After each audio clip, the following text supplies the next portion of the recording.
Тимур Дмитриевич, добрый день. Добрый день, Амиль. Как дела? Чем занимаетесь в последнее время?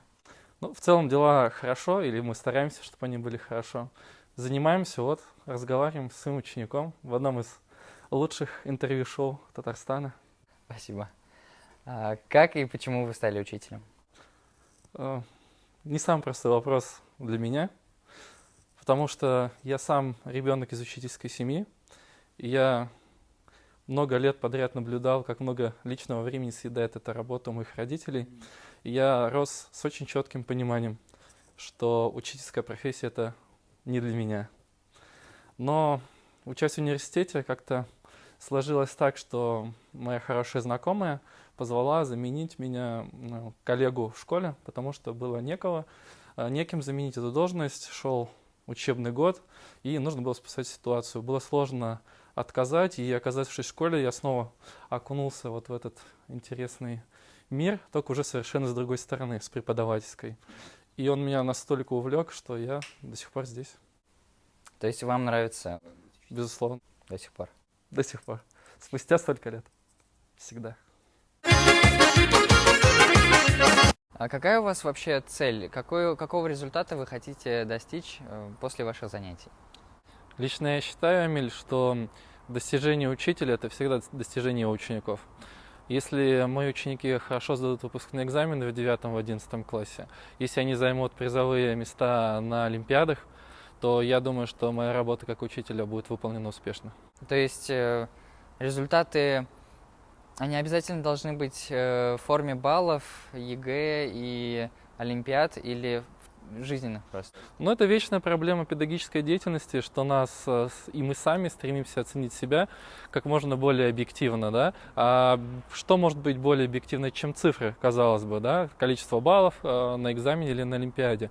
Но нам не стоит забывать, что образование в школе — это не только получение предметных навыков, но это еще и воспитание. И зачастую мы должны помнить ценности нашей школы. Это инновации, дисциплина и уважение. Вот если мы этим овладеваем, то я думаю, что мы будем теми учениками, теми людьми, которые нужны нашему обществу. Понятно. Чем вы любите заниматься в свободное время? Ну, честно говоря, последнее время этого самого свободного времени становится все меньше и меньше, потому что очень много времени съедает подготовка к урокам, их проведение, проверка заданий. Но те немногие, наверное, часы, которые удается выкроить, я, наверное, в большей степени либо провожу в интернете, чтобы найти какую-то полезную для меня интересную информацию, связанную с любимыми книгами, связанную с какими-то, может быть, достижениями современной науки. То есть даже в свободное время я стараюсь держать себя в курсе всего того, что происходит не только в педагогике, а вообще в целом в жизни. В 2018 году вы стали учителем года города Казани. Был такой прекрасный момент в моей жизни, когда управление образования города Казани удостоило меня такой честью зваться учителем города. Как вам конкурс? Очень волнительно. Затраты времени и физических, и интеллектуальных сил это потребовало много, но я нисколько не жалею. И, честно говоря, хотелось бы в будущем проявить себя на этом же поприще, но даже, наверное, попытаться стать первым, возможно, на республике, возможно, даже на России. Будем стараться. Желаю успехов. Спасибо, Амиль. С кем из известных людей вы бы хотели встретиться? Живших когда-либо или живущих сейчас?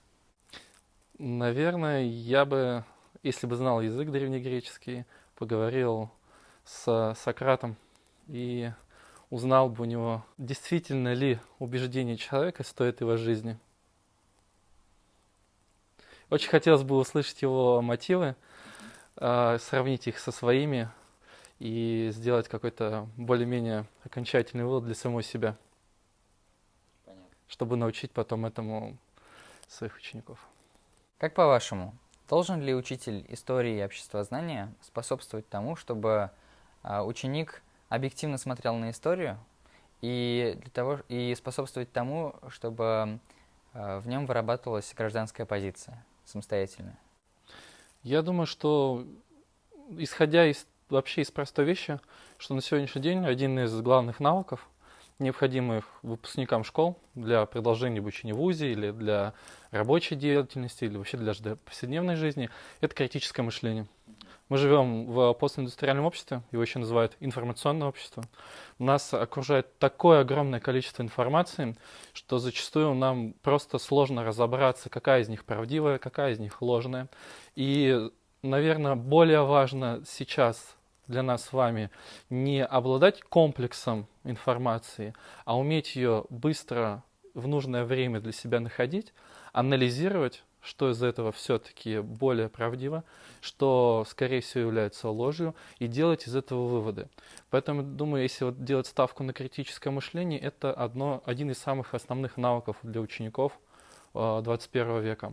Но это не отменяет то, что мы с вами живем в стране, с одной стороны, одной из многих на нашей планете, но с другой стороны, той самой страны, в которой жили наши с вами предки, которые в ней трудились, работали, создавали те материальные блага, которыми пользуемся на сегодняшний день. И мы должны с большим чувством долгой ответственности относиться к своему прошлому и с таким же абсолютно чувством относиться к своему настоящему.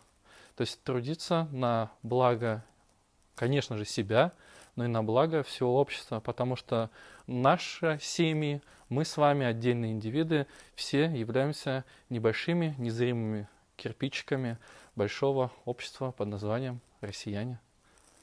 Но сегодня образование выполняет эти функции?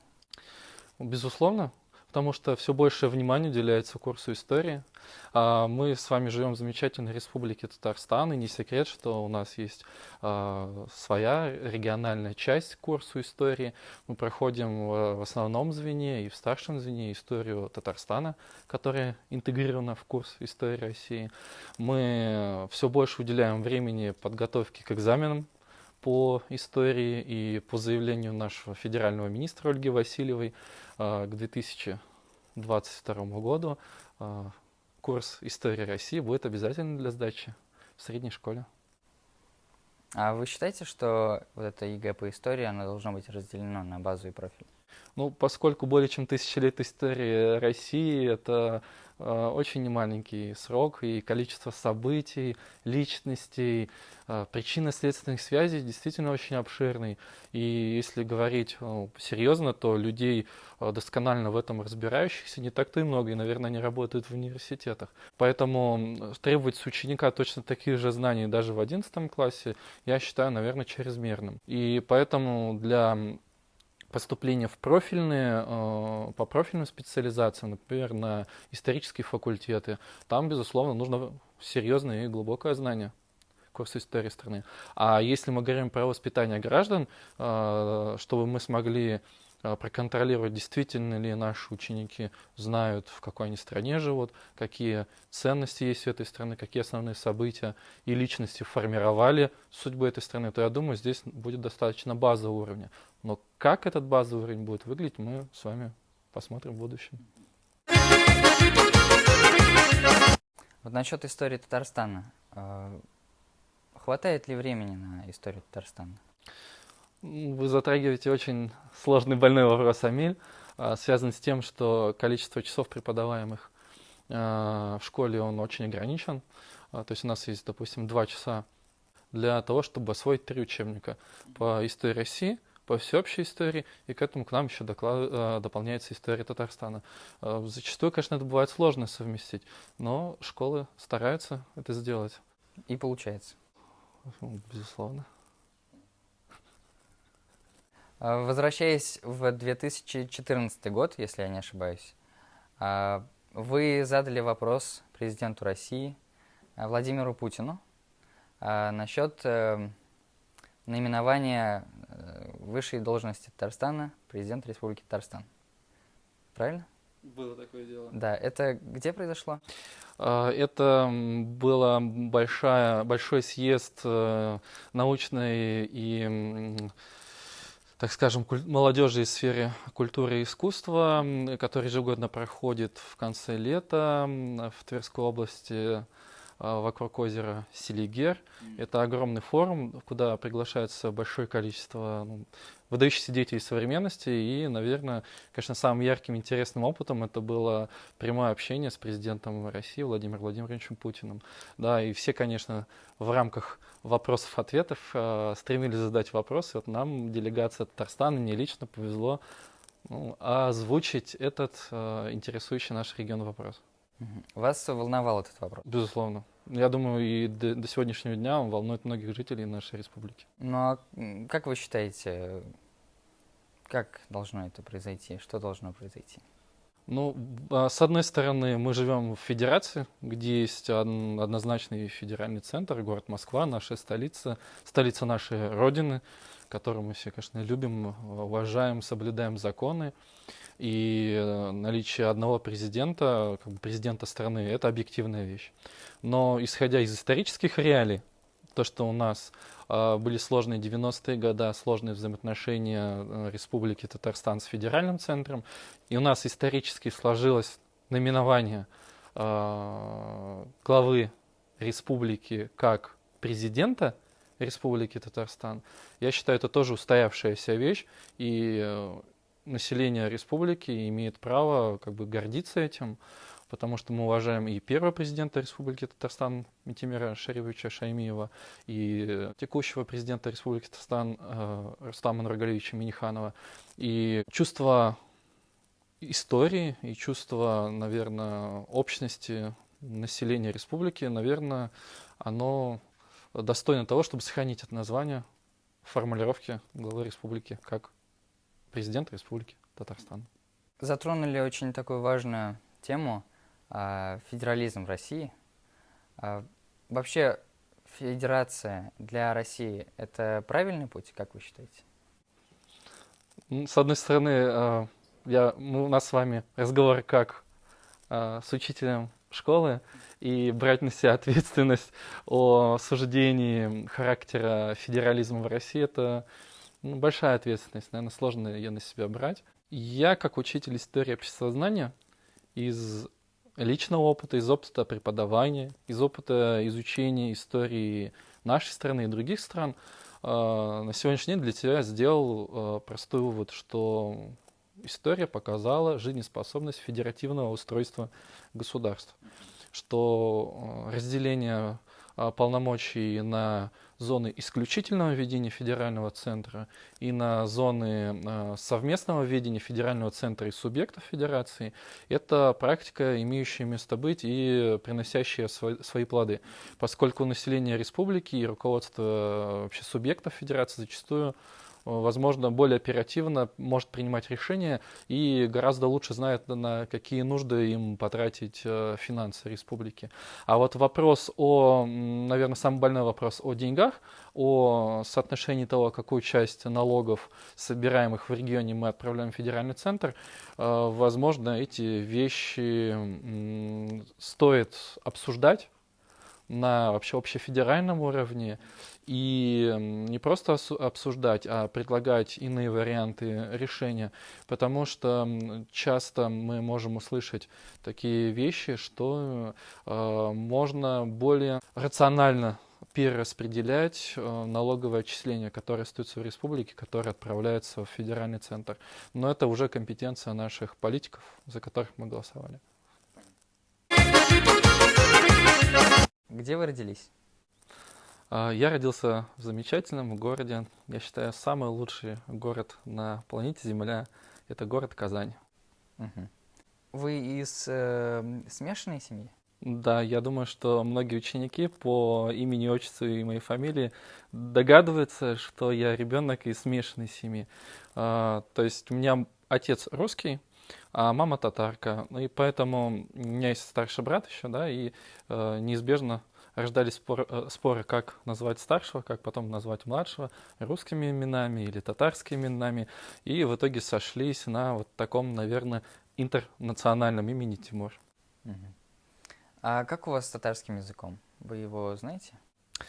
Мин татарша азгына билем, но Получилось так, что я учился в школе не в Республике Татарстан, и у нас татарский язык не преподавался не то что как предмет по выбору, а вообще не было возможности его изучать. И в семье, как, наверное, многие сталкиваются на сегодняшний день, из-за бытовых каких-то нужд, татарский язык, к сожалению, используется меньше и меньше. И я считаю своим определенным упущением то, что я его знаю недостаточно хорошо, чтобы общаться на должном уровне с коллегами или вообще в повседневной жизни, как бы в городе и в республике. Но вы бы хотели? Да, я стараюсь по мере возможности потихоньку подтягивать знания татарского языка. Вам кажется, что как-то не хватает каких-то разных возможностей для изучения татарского языка? Возможно, возможности такие есть, но я как, скажем, простой обыватель, житель города, не осведомлен о них. То есть куда я мог бы обратиться и в какое время, есть ли какие-то, возможно, общедоступные бесплатные курсы по изучению языка, где они находятся. Вот если бы они были, если бы от них была какая-то реклама, возможно, да, или сведения о них в каком-то большем доступе, то, я думаю, гораздо большее количество людей, интересующихся как бы жизнью своего города. Я уверен, что даже не только татар этнических, но даже русских и людей из смешанных семей с удовольствием бы записались на такие курсы и улучшили свои навыки владения татарским языком. Рахмат. А какие главные проблемы российского образования вы можете назвать? Наверное, одна из основных проблем, которую мы часто с учениками обсуждаем, это несоответствие требований общества, современной экономической системы, да, работодателей, те навыки, которые они ждут от выпускников школ и вузов, и то, что мы зачастую вынуждены учить, заучивать, переучивать, да, и воспроизводить на экзаменах исключительно hard skills, да, как мы все вместе любим говорить. То есть это конкретные предметные знания. А общество современное требует знаменитые soft skills, которые можно выразить в 4К. Да? Это критическое мышление, это кооперация, это коллаборация и это Креативность. Креативность, конечно же, да. Амиль, я хочу сыграть с тобой в игру. Хорошо. С предыдущими классами выпускными, с которыми мы готовились к экзамену по обществознанию в формате ЕГЭ, мы разработали такую интересную карточную игру, основанную на содержании курса обществознания. В этих карточках тематических заключены основные термины и содержание курса обществознания. Соответственно, мы с тобой можем играть как в формате обычной карточной игры, задавая друг другу вопросы и, соответственно, покрывая их, если мы даем на них ответы. Есть многим известное приложение Castle Quiz, да? Возможно, это чем-то напоминает. Или есть знаменитая игра компьютерная Hearthstone от компании Blizzard, но это игра исключительно в карточном формате. То есть можно играть как бы в закреплении материала, и с помощью этих карточек можно изучать новый материал и в увлекательном формате с друзьями повторять курс обществознания и готовиться к экзамену. Наш веселый дружный класс. Вот такую интересную игрушку мне класс подарил на День учителя в прошлом году. Я думаю, что деятельность учителя должна быть связана не только с подготовкой к экзаменам, но и с воспитанием нового подрастающего поколения. Поэтому я как педагог, как профессионал стремлюсь с каждым годом уделять все больше и больше времени и внимания своему классу, чтобы они были не только подготовлены в предметном плане к выпускным экзаменам, но чтобы выросли действительно достойными, уважаемыми людьми, за которых родители и школа испытывали бы чувство гордости. Тимур Дмитриевич, сейчас уже май, соответственно, все ближе и ближе экзамены, все ближе и ближе конец школы, и перед нами, перед выпускниками, встает что-то неизвестное, кого-то устрашающее, кого-то нет, но тем не менее неизвестное. И вот такой вот вам вопрос, что вы можете посоветовать, пожелать выпускникам? Я бы посоветовал вам не бояться допускать ошибок. Чтобы стать профессионалом в своем деле, нужно предпринимать очень много усилий, нужно тратить много сил и предпринимать попытка за попыткой. И если вы не будете бояться ошибиться, то вы достигнете своих результатов. И даже если вы ошиблись, вы должны вспомнить слова великого Конфуция, который сказал: «Лишь та ошибка, что не исправлена». Поэтому со светлым взглядом в великое будущее нужно идти без страха.